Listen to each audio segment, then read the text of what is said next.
네, 안녕하세요. 토요과학 강연 진행을 맡은 서울시립과학관 최지은입니다. 토요과학 강연은 국내 우수과학자의 연구 동향을 듣고 연구 및 진로와 관련하여 질문할 수 있는 소통형 과학 강연입니다. 오늘도 많은 분들이 접속해 주셨는데요. 접속해 주셔서 감사드립니다. 여러분, 우리 몸을 이루는 최소 단위가 무엇일까요? 혹시 알고 계신가요? 네, 바로 세포입니다. 작은 단위를 연구할 때 현미경을 이용하여 연구가 보통 진행되어 왔는데요. 세포의 연구가 다양하게 변하고 있다고 합니다. 빅데이터를 이용하여 데이터 과학이 의학과 생물 발전에 영향을 미치게 되었는지 오늘 함께 알아볼 예정입니다. 네, 이혜옥 교수님은 현재 가톨릭대학교에서 근무 중이시며 최근 연구로는 폐암의 단위세포 유전체 분석과 암 미세 환경을 연구하고 계십니다. 그럼 큰 박수로 이혜옥 교수님을 모셔볼까요? 교수님 안녕하세요. 안녕하세요. 네. 안녕하세요. 네. 반갑습니다. 네. 저기 교수님 댓글로 안녕하세요 이렇게 인사했어요. 공소님이. 남자 네, 김민영 님도 인사해 주셨어요. 공소님, 김민영님 안녕하세요. 네. 반갑습니다. 고등학교 친구들인가 봐요. 학번도 앞에 있는 것 같고요. 그렇군요. 네. 교수님, 오늘 빅데이터를 품은 세포지도라는 주제를 갖고 하고 있는데요. 그러면 이 세포지도, 제 몸이 다 세포로 이루어져 있잖아요. 그렇죠. 그럼 제 몸이 지도로 네. 표현이 되는 건가요? 그게 목표죠. 아직 완벽하진 않지만 그게 프로젝트의 목표입니다. 네, 오늘 주제가 되게 생소해서 모든 분들이 조금 어렵게 다가올 수도 있는데 오늘 강연을 통해서 세포, 우리 몸을 구성하고 있는 물질과 그리고 세포 지도에 대해서 많이 알아볼 수 있겠어요. 네, 그렇죠. 그리고 이제 바라보는 시각을 좀 다양하게 볼 수 있어서 네. 재밌을 거라고 생각합니다. 네. 사전에 질문들이 이런 걸 어떻게 연구하는지 많은 질문들이 왔는데요. 오늘 강연을 통해서 우리 함께 알아보면 좋을 것 같습니다. 그러면 빅데이터를 품은 세포지도 시작하도록 하겠습니다. 네, 다시 한번 안녕하세요, 여러분. 제가 이제 오늘 빅데이터를 품은 세포지도라는 내용으로 간단하게 이 분야를 소개를 드리고자 합니다. 여러분이 보시고 있는 이 첫 화면에 이 데이터로 그려낸 이제 세포지도 하나가 보여지고 있는데요. 이거는 전체는 아니고 이건 사실 폐암을 그려낸 것입니다. 이 폐암에 있는 데이터에 다양한 세포들이 하나의 점으로 표현이 되어 있고요.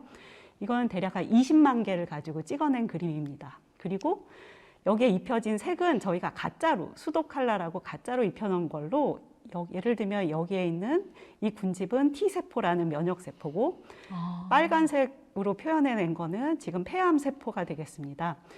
그래서 이제 굉장히 많은 데이터를 포함하고 있는데 이거는 이제 2차원적으로 여러분이 쉽게 어떤 세포가 있는지 눈으로 볼 수 있게 그렇게 표현을 해낸 지도가 되겠고 사실 이 그림만으로는 많은 정보를 알 수는 없죠. 근데 눈으로 이제 몇 종류의 세포가 있는지 뭐 시각화를 어떻게 하느냐에 따라서 다르게 보여질 것이고 이제 그게 어떻게 이루어지는지 소개를 드리려고 합니다. 그러면 진행을 해볼까요? 네. 제가 이제 본 강연을 시작하기 전에 몇 가지 용어는 이미 중학생, 고등학생이면 이제 다 들어봤던 용어일 거라고 생각을 하고 있어요. 그래도 한 번 더 이제 말씀을 드리고 지나가도록 하겠습니다. 세포는 생명체를 이루는 이제 기본 단위라고 말씀을 드렸고, 세포막 그 안에 이제 핵이 들어 있어서 유전 정보 물질을 포함하고 있다. 이런 거는 많이 배우셨을 것 같아요. 그리고 그렇게 이제 가지고 있는 유전 정보 물질, 우리가 유전체라고 부르죠. 이 지노움이라는 것은 한 생명체의 완전한 유전 정보의 총합 얘기를 합니다. 일반적으로는 DNA 저장되어 있고 요즘 문제된 이제 코로나 바이러스 같은 일부 바이러스는 RNA에도 저장을 합니다. 그래서 이렇게 총합 유전 정보가 있고 이것들이 이제 가지고 있는 정보를 몇 단계를 거쳐서 단백질이라는 걸 만들어서 단백질이 실제로 우리 세포를 만들고 몸의 대부분을 구성을 하는 물질입니다. 그런 이제 과정을 거치게 되는데요. 그 중간 산물이 필요합니다. 중간 산물이 바로 RNA라는 물질이 되겠고 RNA로 DNA 정보를에서부터 바꿔주는 과정이 바로 전사 과정입니다. 그리고 전사체라고 하는 거는 발현된 모든 RNA의 총합입니다.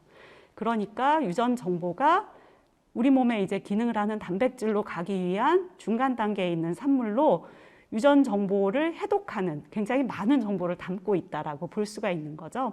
그래서 오늘 말씀드릴 거는 이 트랜스크립톰을 가지고 세포 지도를 그려내는 그런 과정이 되겠습니다. 굉장히 어렵지 않았나요? 전사 유전체. 트랜스 게놈이라고 하셨죠, 방금. 그렇죠. 그래서 유전체는 제가 주로 쓰는 지놈, 그리고 여기 접속하신 여러 사람들이 좋아할 만한 이제 게놈이라고 부르기도 하고요. 네, 지놈, 게놈. 그래서 이제 유전체의 총합 같은 거고, 트랜스크립톰 같은 경우는 트랜스크립션이 된 RNA의 전체를 부르는 말. 단백질이라고 하면 프로테인 같은 경우는 프로티옴이라고 네. 부르죠. 굉장히 이제 총합. 단백질. 그렇죠. 그렇게 이제 불러주는 용어가 되겠고, 기본적으로는 이 표현 자체가 굉장히 많은 데이터를 포함한다라고 인지를 할 수 있을 것 같아요. 네. 자, 그러면 이 정도만 알고 있으면 오늘 강연을 들으실 수 있을 것 같아요. 이게 아마 여러분이 세포라는 걸 들어봤을 때 오히려 이제 제가 말씀드리는 이 데이터 과학보다는 이런 그림이 굉장히 익숙하실 것 같아요. 요거는 이제 염색을 해놓은 건데요. 폐의 사진입니다. 네. 여기 옆에 사회자 선생님 딱 보고 이제 폐포 쪽 아닌가요? 네. 하고 아까 리허설 때 리허설 때 그렇게 네. 말씀을 드렸는데요. 네, 저기 지금 빨간색 그림이 이제 폐이면 네. 그 주변에 네. 그 폐포르가 뒷 배경인 거죠? 네, 뒷 배경은 요 말단 쪽에 아주 작은 부분이겠죠. 그 부분을 이제 커팅을 해서 섹션을 해서 염색약으로 이렇게 세포 핵이 좀 더 진하게 염색이 되도록 해서 사진을 찍어 놓은 것입니다. 그리고 이 사진만 보셔도 핵 모양이 굉장히 다양한 걸 보실 수가 있죠. 큰 거, 작은 거, 뭐 네. 동그란 거. 그리고 이제 폐포를 구성하는 이제 AT1, AT2 셀 뭐 이런 것들도 있고 중간중간에 이뮨 셀들도 좀 들어가 있고 이 그림만으로는 제가 아는 척 얘기를 하지만 저도 사실 이 사진만으로는 잘 특별히 어떤 세포인지 좀 알기가 어려운 부분들이 있어요. 어쨌든 네. 이렇게 세포의 모양 그리고 이제 폐의 어느 위치에 있느냐 이런 정보를 가지고 정의된 게 대략 우리 몸에는 210가지 정도 세포가 있다고 알려져 있습니다. 오, 210가지의 세포. 네, 생각보다 되게 적죠. 네. 어떻게 보면 종류는. 그러니까 이거를 종류는, 네. 어떻게 나누냐에 따라서 다른 것 같아요. 네. 그리고 개 숫자는 37조개라고 되어 있는데 이게 많은 유튜브 뭐 여러 군데 돌아다니는 얘기인데 아니 도대체 이거를 어떻게 셌나 저도 이제 찾아봤는데 예전에 어쨌든 라이프 그쪽 잡지에서 한번 이제 알아본 게 이제 계산한 거라고 해요. 사람이 이제 일반적인 몸무게, 뭐 볼륨, 거기서 세포의 크기, 모양 뭐 이런 거를 고려를 해서 대략 37조개지 제 생각에는 플러스 마이너스 아래쪽 위쪽 한 100 레인지는 될 것 같아요. 어쨌든 네, 대략 사람에 이 정도. 따라. 사람에 따라서 아주 많이 차이가 나지는 않지만 어쨌든 사람 따라 차이가 나는 건 아주 크지는 않을 것 같아요. 그래도 어쨌든 요거를 추정을 해냈을 때 에러 범위가 꽤 될 것 같기는 해요. 저기 댓글 보시면 식투님께서 네. 제가 아는 세포 종류는 3종류 있대요. 뇌세포 뭐 이렇게 알고 계시나 봐요. 그렇죠. 근데 210가지. 네. 아까 전에 되게 적다고 생각했지만 또 저희가 아는 세포보다는 어마어마한 수네요. 뭐 굉장히 미세하게 저희가 이제 세포를 생각해 볼 일은 별로 없는데 210가지지만 또 210가지 안에는 그 안에서 또 막 다른 세포들이 있을 건 거고 그동안에 210가지 세포라는 거를 이렇게 어떤 모양이냐, 어디에 있느냐 아니면 또 지금 여러 해 동안 뭐 수백 년 동안 연구자들이 연구를 했죠. 어떤 기능을 수행을 하느냐. 그런 거를 기반으로 이 정도였는데 이제 오늘 이제 데이터로 트랜스크립톰이라는 걸로 세포를 보면은 이게 훨씬 더 다양한 것들을 볼 수 있고 정상인에서 뭐 질병이 있는 상태에서 어떻게 변화하는지 이런 걸 볼 수가 있어요. 그래서 그런 거를 이제 말씀을 드리고자 합니다. 그래서 여기에서 이제 데이터 쪽으로 넘어가는 거가 이제 넘어가야 되는데 요거는 이제 제가 앞에 말씀드린 내용을 다시 한번 이제 쉽게 설명을 해드린 건 거고 여기서 이제 지놈 제가 트랜스크립톰 얘기를 했는데 조금 헷갈리는 부분이 있어서 한번 설명을 드릴 것이 우리는 다 이제 수정란에서 세포 하나에서 시작을 했잖아요. 네. 이 세포 하나하나는 우리 몸을 구성을 할 수 있는 모든 유전 정보를 포함을 하고 있습니다. 네. 사람은 23쌍의 그 크로모솜을 가지고 있다라는 이렇게 리본 모양의 표현을 이제 하고 있고요. 거기에 그 크로모솜이라는 거는 DNA가 꼬물꼬물 뭉쳐서 이제 이루는 구조인데 그 안에는 2만 개 이상의 유전자가 들어있고 유전자라는 거는 보통은 단백질을 만들 수 있는 이제 유닛입니다. 네. 근데 이 또 지놈에는 유전자가 차지하는 그 영역은 전체의 1%밖에 안 된다 그래요. 나머지는 유전자를 또 조절을 하는 영역이에요. 아직 미지의 세계예요. 많이 밝혀지지 않은. 어쨌든 우리 세포는 전부 다 이 지놈 정보를 가지고 있어요. 우리 생명 현상을 지속하게 하는 모든 정보를 가지고 있는데 또 생각해 보면 세포는 또 다 다르잖아요. 네. 피부 세포, 혈액 세포 네. 다 다르게 생겼는데 그렇게 다른 게 구현을 하는 정보 자체는 이 안에 들어있지만 그 정보가 해독되는 거는 차이점을 가지게 되는 거죠. 각각의 세포는. 그래서 이런 이제 생각을 가지고 여러분이 뭐 진에 대한 생각은 요즘 워낙 진 얘기를 많이 해가지고 들어보셨을 텐데 세포에서 이 유전자가 해독되는 부분을 생각할 때는 조금은 다른 각도인 것 같아요. 들으면서 한번 생각을 해보시면 될 것 같습니다. 그러면 이제 태아 때의 그 초기 세포는 네. 무엇이든 될 수 있는 세포를 맞아요. 갖고 있는 그렇죠. 거네요. 그 줄기세포 얘기 네. 많이 들어보셨죠? 네, 안 그래도 들어보면서 배아줄기 세포 네, 그런 이런 것도 걸 있고, 그렇죠. 얘기를 한번 해보려고 했는데 배아줄기 세포를 이게 이 내용과는 조금 별개일 수도 있는데 출산할 때 배아줄기 세포를 저장하겠습니까? 이런 걸 하더라고요. 그거는 아마 배아줄기 세포는 아니고 아, 저희 네. 제대열에 있는 아, 거기도 제대열. 줄기세포. 그래서 네, 그거는 제대열이었습니다. 네, 그 죄송합니다. 배아줄기는 정말 우리가 뭐라고 부를 때 토티포턴트 모든 게 다 될 수 있는 전지전능한 아. 줄기세포가 있고 줄기세포지만 조금씩은 능력이 이제 떨어지면서 그렇지만 네. 대부분의 세포를 만들어낼 수 있는 그런 것들이 있는데 제대혈에 있는 세포로도 만들어낼 수 있고 그리고 또 여러분 그 유명한 양 돌리 얘기도 들어보셨잖아요. 네. 저희 체세포 그 피부에서 뜯어낸 세포나 이런 걸로도 만들 수가 있어요. 근데 그렇게 하면은 빨리 늙는다. 이제 그 유명한 양 돌리도 늙어 죽었다. 뭐 이런 얘기 많이 들어보셔서 네. 뭔가 이제 여러 가지 또 좀 복잡한 것들이 있지만 맞습니다. 그래서 유전 정보 물질은 가지고 있는데 원래 우리가 이 전지전능한 하나의 세포에서 시작된 이 세포가 막 분열을 하잖아요. 분열을 하고 처음에는 이런 우리 몸의 형태를 이루고 있지도 않죠. 네. 애들이 분열을 하면서 다양한 세포를 만들어내는 건 거예요. 이제 네. 조금 더 그런 능력치는 잃어버리지만 조금 더 기능을 할 수 있는 뭐 신장에서는 그 물을 다시 흡수하고 걸러낼 수 있는 그런 기능을 하는 세포가 만들어지고 뭐 백혈구처럼 싸우는 세포가 만들어지고 이런 다양한 세포가 만들어지는데 그 정보 얘기를 이제 하려고 하는 겁니다. 네. 저기 댓글 한번 똑똑 과학상자님께서 없기를 바라야죠. 제대열을 그죠?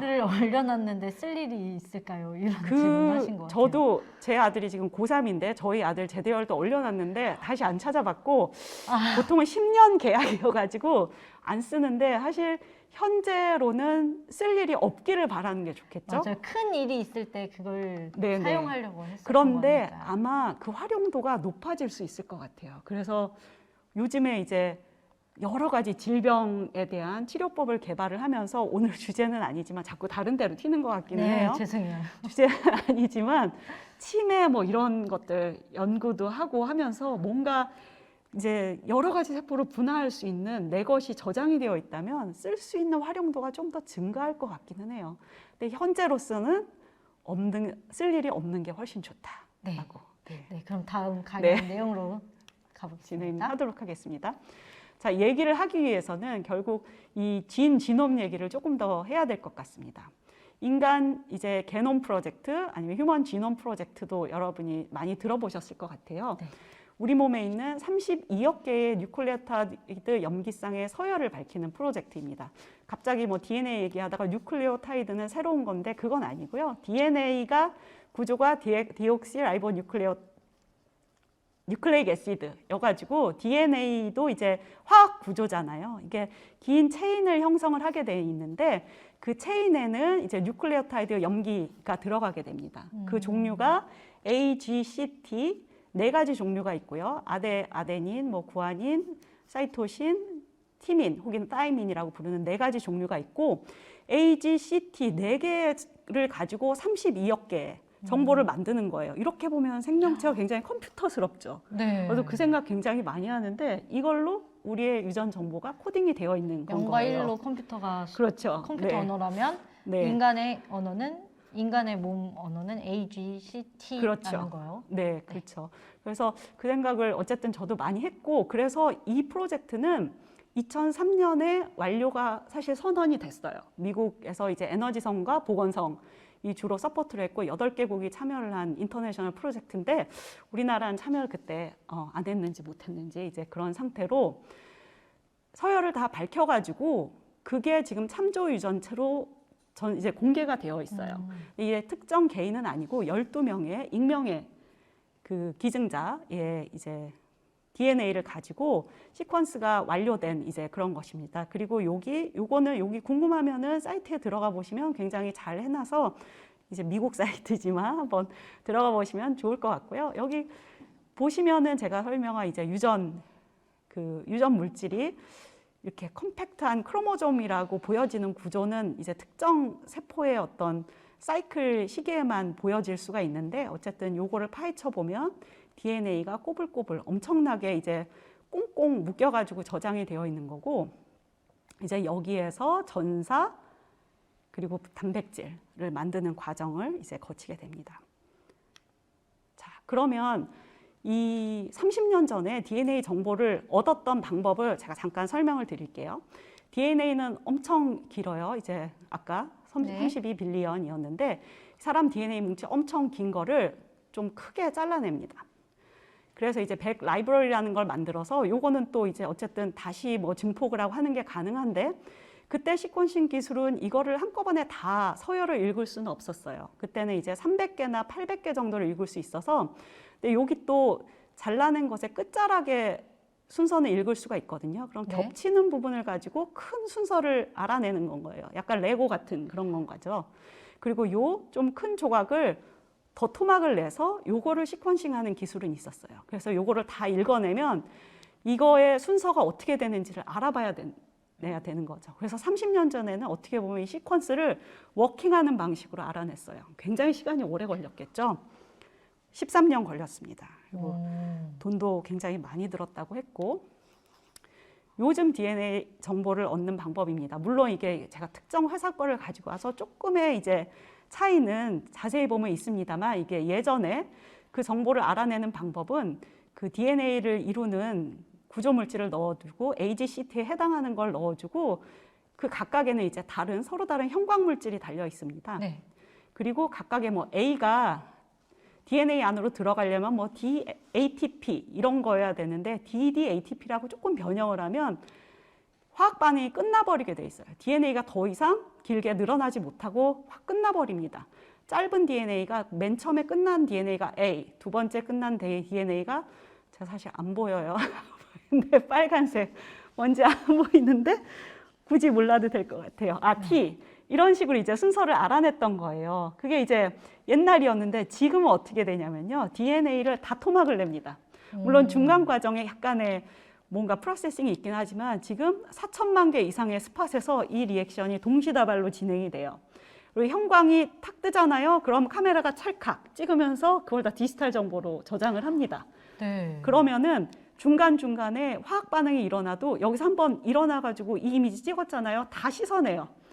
다시 들어가서 화학 반응 또 일어나요. 그러니까 이게 생각을 해보면 이거를 하기 위해서 엄청난 이제 화학적인 그런 기술의 발전, 또 그걸 가능하게 한 장비의 발전, 그 다음에 사실 이미징 기법의 발전. 이 4천만 스팟을 지금은 더 늘어났을 거예요. 찍어내는 방식으로 해서 그 조각들을 이번에는 이제 한꺼번에 하는 기술이 이미 만들어져 있고 이거를 그때는 이제 차세대 시퀀싱이라고 불렀어요.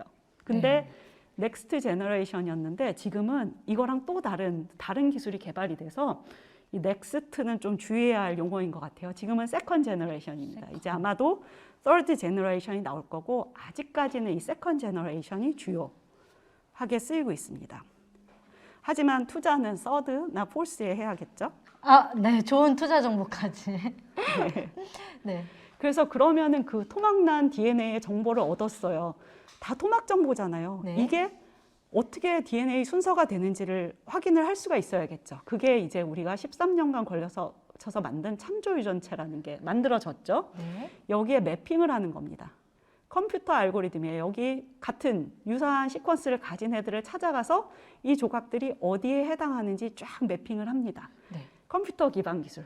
또 무지하게 많이 발전했어요. 이거 하면서 알고리즘 개발도 많이 됐고, 어떻게 하면 정확하게 이제 매핑을 하느냐, 빠르게 매핑을 하느냐. 네. 그래서 이런 기술들의 총합으로 예전에는 13년에 그 한 세트를 완성을 하는데 13년 3조 원 들었는데 지금 일주일 안에 할 수 있고 100만 원이면 할 수 있습니다. 와우. 그래서 여러분 궁금하면은 맡겨가지고서는 홀 지놈 시퀀싱이라는 거 하실 수 있어요. 100만 원이라. 100만 원이요. 저건 조금 제가 싸게 부른 건 거고. 근데 그것도 정보를 얼마나 자세히 읽느냐에 따라서 더 들 수도 있고 조금 네. 더 대충 읽으면은 더 저렴하게도 됩니다. 다만 그거를 이제 해독을 해야 되는데 그거는 쉽지 않아서 여러분이 이제 궁금해서 나는 일단 한번 보내봐야겠다라고 해도 이제 해독을 하는 부분이 조금 쉽지는 않을 것 같기는 합니다. 네. 여기서 사전 질문 여기 한번 말씀드려도 되나요? 다음 네. 슬라이드에 나오나요? 사전 질문 부분은 3번. 모든 세포에 대한 네, 요미님하고 정정당당 대한민국 만세님께서 질문해 주셨는데요. 인간의 모든 세포에 대한 유전 지도는 어떻게 만들 수 있나요? 라고 질문하셨는데, 이게 이제 유전 지도, 유전 정보를 13년에 걸쳐서 네. 우리가 이거를 알아냈다면 지금은 일주일 그렇죠. 알아낼 네. 수 있다는 거죠. 네. 근데 이제 여기에서 요거는 사실 제가 말씀드릴 거랑은 조금은 결을 달리해요. 이거는 저희가 부모님께서 받은 그 유전 정보, 유전 물질, 개인별로도 조금씩은 다른, 그렇지만 또 사람이니까 얼마나 많이 다르겠어요. 별로 안 달라요. 어쨌든 그 정보에 대한 말씀이고, 세포는 그 우리 수정면에서부터 시작해서 네. 하나의 정보인데, 그게 아까 이제 모양새로 봤을 때는 210가지 세포가 거기에서 유전 정보를 서로 다르게 추출을 하는 거거든요. 그 얘기를 해야 되니까 사실 요거랑은 관계가 있지만 조금은 이제 다른 얘기가 되는 거죠. 그래서 그 내용을 지금 아마 강연을 통해서 해소가 될 수 있을 것 같아요. 네. 그래서 이런 단계에서 그거는 이제 유전 정보입니다. 유전 물질, 우리가 가지고 있는 변하지 않는 세포마다 있는 거고, 이게 실제로 우리 세포가 기능을 하기 위해서는 단백질로 바꿔줘야 되는데 중간 매개물이 전사체고, 이 전사체에 단백질을 어떻게 만드느냐에 따라서 다양한 모양의 다양한 기능을 하는 세포가 만들어지는 거고, 이 세포가 만들어지는 과정에서는 사실 주변에 어떤 세포가 있느냐에 따라서도 굉장히 많은 영향을 받게 됩니다. 그래서 이제 유전 물질을 활용을 해서 세포들이 서로 조금은 꽤 많이 전사체가 다른 세포들이 만들어지는 거예요. 근데 하지만 얘들은 같은 유전 물질을 공유를 하죠. 지금 최지훈 선생님의 세포 네. 그 피부에서 뜯어난 세포랑 혈액 세포랑 다른 유전 정보를 갖고 있지는 않아요. 근데 그 유전 정보 안에는 아마도 이렇게 서로 다른 세포로 분화할 때 다른 전사체를 만들어라 하는 정보도 있을 거라고 예측이 되고 있어요. 네. 그러니까 숨어 있는 지놈의 단지 1%만 우리가 잘 알고 있는 유전자를 만들고 나머지는 조절에 관여하는 영역인데, 그런 영역들이 세포에 따라서 같은 유전 정보를 가지고 있지만 어떤 부분을 추출해라 라고 하는 조절 부분도 들어있을 거라고 생각을 하고 있어요. 네. 저기 조금 네. 긴 질문은 이따가 추후에 네. 해보겠습니다. 네. 그래서 이제 지금 세포에 나오는 정보는 그 부모님께 이제 전달받은 유전 물질을 결국은 이제 우리 몸이 여러 가지 방향으로 해석을 하는 그런 데이터라고 보시면 돼요. 네. 그러면 세포에서 이 정보는 어떻게 얻게 되냐면, 이거는 이제 장비 중에 하나에서 세포를 하나하나씩 집어낸 장비입니다. 이제 세포 사진이 되겠고요. 장비에 따라서 기술에 따라서 이 세포를 완전히 이것처럼 분리를 해내서 RNA를 뽑은 다음에 시퀀싱을, RNA라는 물질은 시퀀스를 아까 DNA처럼 알기 위해서 DNA 형태로 바꿔주면 아까 제가 보여드렸던 그 테크놀로지로 정보를 얻을 수가 있어요. RNA도 서열 정보가 중요하고 어떤 유전자에서 나온 RNA냐 이런 정보를 알아야 되는데 그것도 아까 시퀀싱 기법으로 알아낼 수가 있고 결국 요 RNA를 DNA 형태로 받아서 시퀀싱을 하면 이 세포에 들어있는 RNA의 종류와 수량을 알게 됩니다. 그래서 그럴 일은 없겠지만 제가 최지훈 선생님을 통째로 갈아서 만들었다라고 하면은 벌써 갈린 느낌이에요. 만들었다라고 하면은 그 37조개의 세포 가로축 네. 그다음에 210까지 370. 네, 하지만 숫자로는 거기에 2만 개의 유전자 매트릭스가 생기는 거죠. 여러분 이 엑셀 파일 못 열어봅니다. 여러분 그 컴퓨터에서. 그리고 이 세포마다 세포 1번, 2번마다 되게 고유한 전사체를 보유하고 있다라는 거죠. 그래서 여기는 제가 이제 유명한 유전자들을 몇 개 넣었고 안젤리나 졸리는 아마 BRCA2가 아니라 BRCA1 돌연변이가 있는 그런 가족력을 가지고 있을 거예요. 어쩌다 보니 제가 예를 들어서 집어넣은 유전자가 다 암과 관련된 유전자이네요. 그래서 그렇지만 생각을 해보면 이건 이론적인 거고 제가 어찌 감히 통째로 갈겠습니까? 네. 그러니까 이 정보가 이렇게 이제 많은 숫자를 한꺼번에 얻지는 않지만 정보가 뭐 질병 상태, 정상 상태, 젊은 경우, 늙은 경우 여러 가지를 하다 보면 사실은 데이터는 더 커질 수도 있어요. 포텐셜리. 그래서 굉장히 커다란 그냥 여러분 머릿속에 쉽게 생각하면 이 엑셀 차트를 생각을 하시면 돼요. 이런 정보를 얻을 수가 있는 건 거예요. 근데 우와 그러면은 아까 여러분 다 홀 지놈 시퀀싱 해서 본인 유전자 정보를 얻을 수 있다고 해도 그게 무슨 의미인지 알 수가 있어야 의미가 있을 거잖아요. 네.